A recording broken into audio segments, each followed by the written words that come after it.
एक दिन राजा हरिसेन अपने घोड़े पर सवार होकर शिकार के लिए जंगल की ओर जा रहे थे।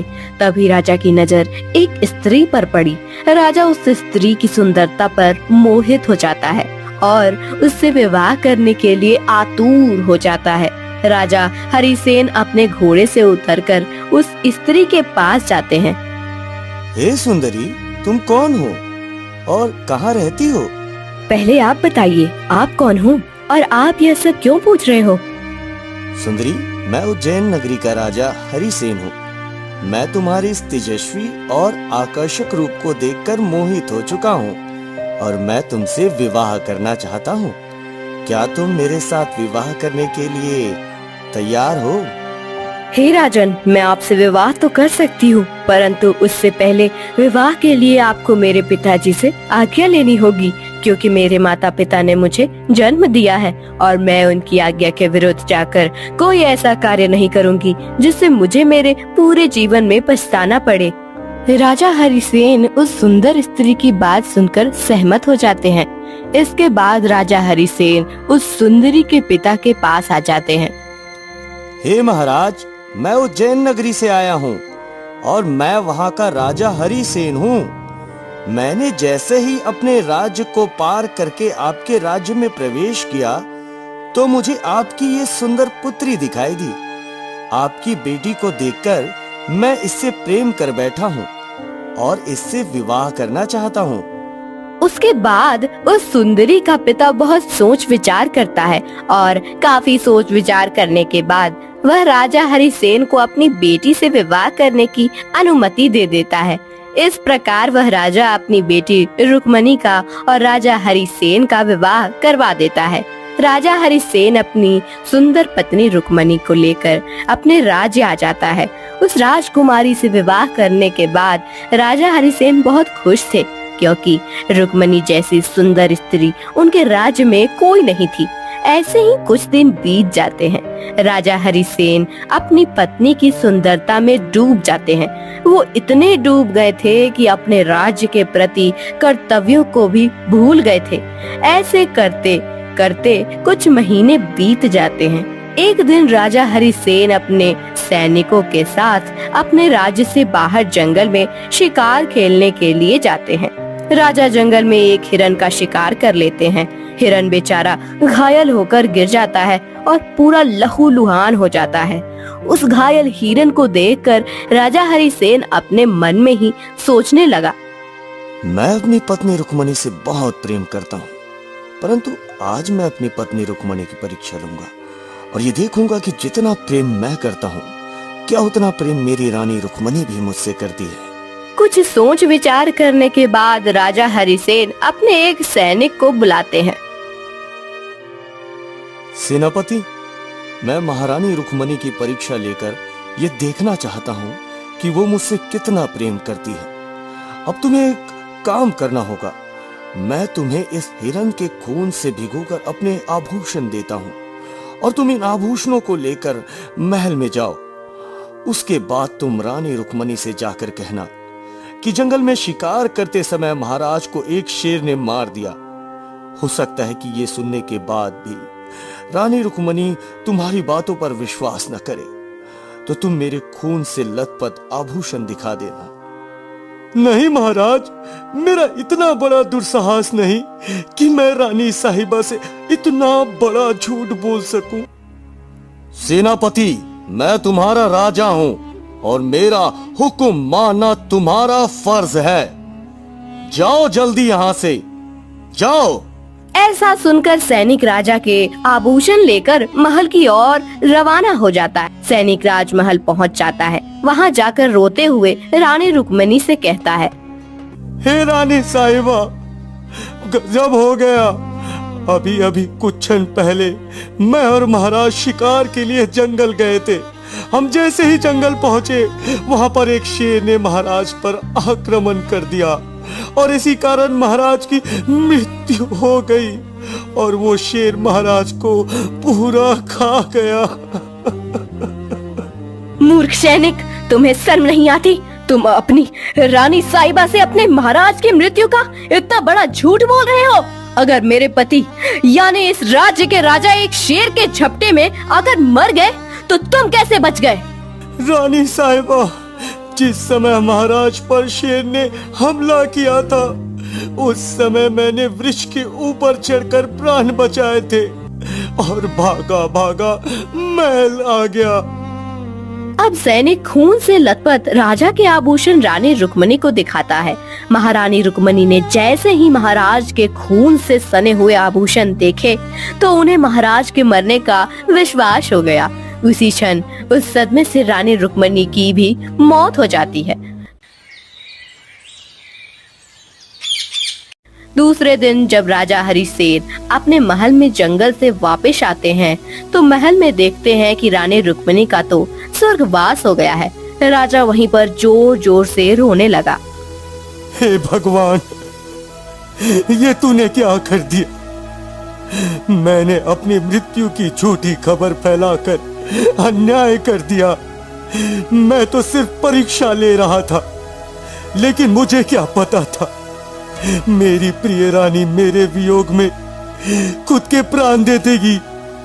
धन्य है ऐसी पवित्रता स्त्री का, जिसने मेरे इतने झूठ के लिए अपनी जान दे दी।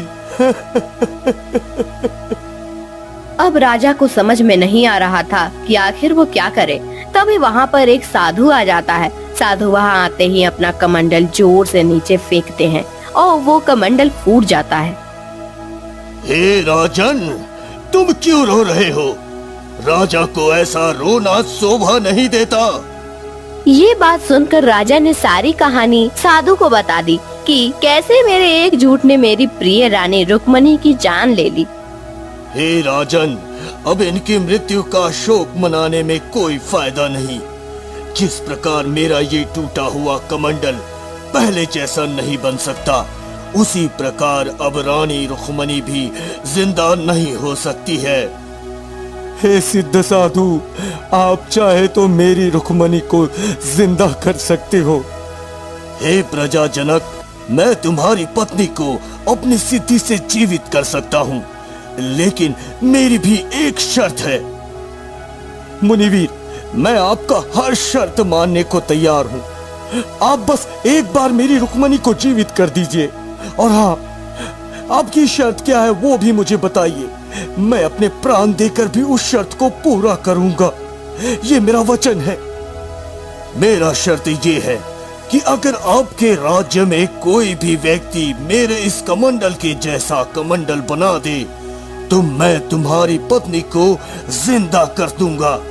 साधु की यह बात सुनकर राजा अपने राज्य के सभी कारीगरों को अपने महल में बुलाता है और साधु के जैसा कमंडल बनाने का आदेश देता है।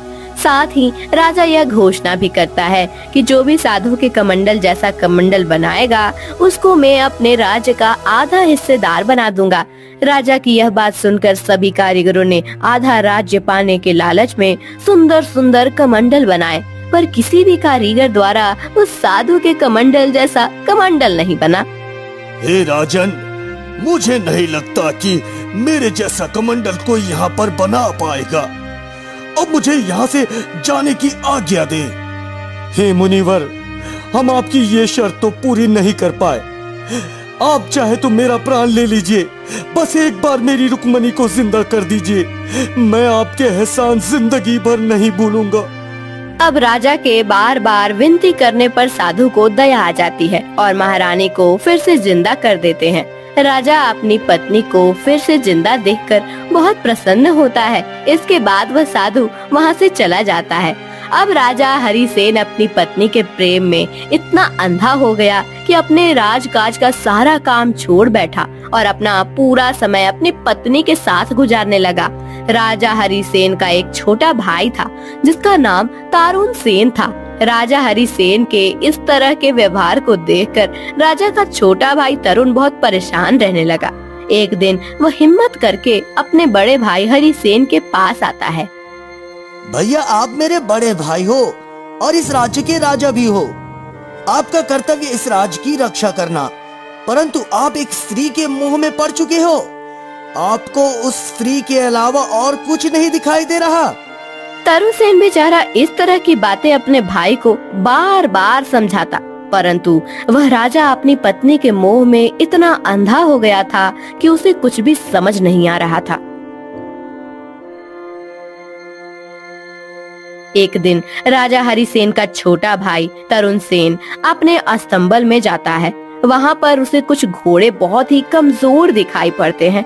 तरुण उस सैनिक से मिलता है जो घोड़ों का ध्यान रखता है। अरे सेनापति, ये घोड़े दिन प्रतिदिन कमजोर होते जा रहे हैं। क्या तुम इनको चने की दाल नहीं खिलाते हो? अन्नदाता, मैं आपको सच बता देता हूँ, ये घोड़े दिन प्रतिदिन इसलिए कमजोर होते जा रहे हैं क्योंकि महारानी साहिबा वो रात्रि को आती है, इनमें से एक घोड़ा चुनती है और उस घोड़े पर बैठकर ना जाने कहाँ जाती है और सुबह होते होते तेज गति से वापस चली आती है। और हाँ, दाना पानी भी नहीं खाने देती, इसलिए ये घोड़े कमजोर हो रहे हैं।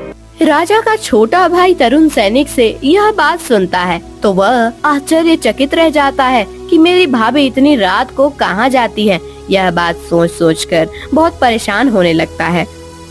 सेनापति, आज रात्रि में तुम इस जगह मत रहना। आज रात्रि में घोड़ों के पास मैं रहूंगा, मैं, और घोड़ों की रखवाली भी मैं ही करूंगा।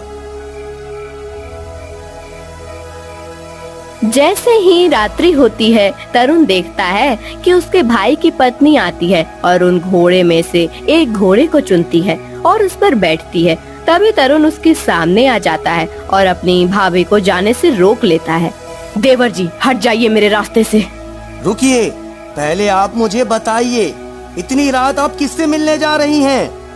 ये सब सुनते ही रानी रुक्मिणी काफी ज्यादा घबरा जाती है, महल की ओर चली जाती है। अब तरुण सेन को पता चल गया था कि भाभी इस राज्य को और भैया को धोखा दे रही हैं। अगली सुबह रानी रुक्मिणी जल्दी ही उठ जाती है और सोचने लगती है, अरे मेरे देवर जी ने मुझे जाते हुए पकड़ा है और यह मुझ पर भी शक कर रहे हैं और वो सारी बात अपने बड़े भाई को बता देंगे।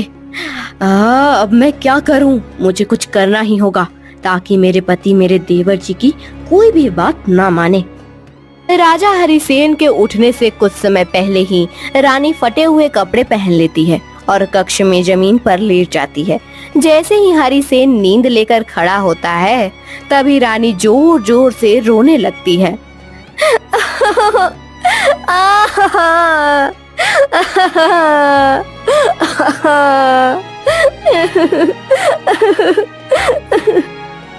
हे प्रिय, तुम जमीन पर क्यों लेटी हो और तुम रो क्यों रही हो और तुमने इतने गंदे कपड़े क्यों पहने हैं? राजन, तुम्हें क्या बताऊं, तुम्हारे भाई तरुण ने मेरी इज्जत पर हाथ डाला है। मुझ जैसी पतिव्रता स्त्री पर इतनी गंदी निगाह डाली है उसने।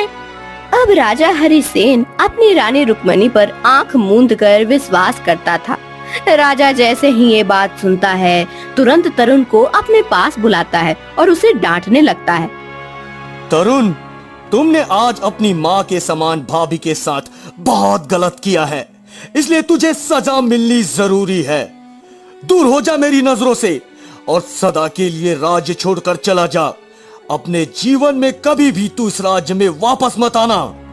अब तरुण को पता चल गया था कि रुक्मिणी भाभी मेरे साथ खेल गई। ठीक है भैया, मैं ये राज्य छोड़कर चला जाऊंगा, लेकिन जाने से पहले आपसे एक बात कहता हूँ कि आप जिस पतिव्रता पत्नी पर इतना मोह दिखा रहे हो, इससे बचकर रहना भैया। इतना कहकर तरुण सेन उस राज्य को छोड़कर चला जाता है। उसके जाने के बाद रानी रुक्मिणी बहुत ज्यादा खुश हो जाती है और अब उसे किसी प्रकार का भय नहीं था। उस रात फिर से रानी उस पुरुष से मिलने के लिए जाती है जिस पुरुष से मिलने पहले जाया करती थी।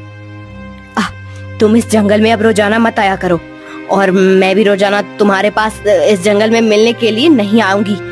हम एक काम कर सकते हैं, तुम ऐसा करो, कल सुबह राजमहल में आओ। राजमहल के अंदर आकर तुम मेरे पति महाराज से महल में काम करने की विनती करना और उसके बाद तुम महल में ही रहना। जब तुम महल में रहोगे तब हमारी रोज ही मुलाकात होगी। उस पुरुष से यह कहकर रानी वापस महल में आ जाती है। अब जैसे ही सुबह होती है, रानी का वह प्रेमी महल में आ जाता है। हे राजन, मैं आपके पास के राज्य से आया हूँ और मेरे घर में एक बूढ़ी माँ है। वो बहुत बीमार रहती है। मुझे कहीं भी काम नहीं मिल रहा है और मेरी सहायता कर देते आप तो मेरे घर का गुजारा चल जाता। मैं अपनी बूढ़ी माँ का ठीक से ख्याल रख पाता। अब राजा हरिसेन उसकी स्थिति को देखकर उसे महल में काम करने का आदेश दे देते हैं। रानी के उस प्रेमी का नाम विक्रम था। अब विक्रम राजा का आदेश पाकर महल में काम करने लगा। अब जैसे ही राजा रानी से कुछ पल दूर होते, रुक्मणी अपने प्रेमी से मिल लेती और इस तरह काफी समय तक चलता रहता है। रानी अपने पति की आंखों में धूल झोंक रही थी और राजा को इस बात की बिल्कुल भी भनक नहीं थी, क्योंकि राजा अपनी पतिव्रता पत्नी रुक्मणी से बहुत ज्यादा प्रेम करता था। अगले दिन राजा फिर शिकार करने के लिए जंगल में जाता है। जैसे ही राजा हरिसेन जंगल में प्रवेश करते हैं, तभी उन्हें वो सिद्ध मुनि दिखाई देते हैं जो रानी रुक्मणी को पुनर्जीवन दान दिया था। मुनि को देखकर राजा हरिसेन उनके पास जाता है। प्रणाम मुनिवर, आपके दर्शन से धन्य हो गया मैं। हे राजन, मैं तुम्हारे इस तेजस्वी चेहरे को देखकर बहुत ही ज्यादा परेशान हूँ और तुम इतने भोले स्वभाव के हो, इसलिए लोग तुम्हें बेवकूफ बनाते हैं। राजन, ये लो, तुम इस फल को ग्रहण करो। इस फल को ग्रहण करते ही तुम सदैव जवान बने रहोगे और तुम्हें कभी भी बुढ़ापा नहीं आएगा। तुम्हारी सुंदरता सदैव बनी रहेगी। वो चमत्कारी फल देकर मुनिवर वहाँ से चले जाते हैं। उस फल को लेकर राजा हरिसेन सोचने लगते हैं। मुनिवर, मैं अमर होकर क्या करूँगा? मुझे जवानी और सुंदरता की क्या जरूरत है? मेरी पत्नी मुझसे बहुत ज्यादा प्रेम करती है, इसलिए मैं ये फल मुझे अपनी प्रिय पत्नी रुक्मणी को खिलाना चाहिए। अगर वो इस फल को खा लेगी तो वो सदैव सुंदर और जवान बनी रहेगी। ऐसा बोलकर राजा बिना शिकार किए हुए खुशी खुशी अपने महल की तरफ लौट जाता है और सीधा रानी रुक्मणी के पास आकर वो उसे फल दे देता है। हे प्रिय, तुम इस फल को ग्रहण करो। यदि तुम इस फल को ग्रहण करोगी तो तुम हमेशा के लिए अमर हो जाओगी और तुम्हें कभी भी बुढ़ापा नहीं आएगा। ऐसा बोलकर राजा वो चमत्कारी फल रानी को देकर वहाँ से चला जाता है, जबकि रानी रुक्मणी राजा हरिसेन पर नहीं बल्कि उस राज्य के कोतवाल विक्रम पर मोहित थी। अब रानी रुक्मणी सोचने लगती है, ये फल खाकर मैं क्या करूँगी? मैं अमर होकर क्या करूँगी? क्योंकि मैं तो अपनी जान से ज्यादा प्रेम कोतवाल विक्रम से करती हूँ, इसलिए इस फल को मेरे कोतवाल विक्रम को ही खाना चाहिए और उसे ही अमर होना चाहिए।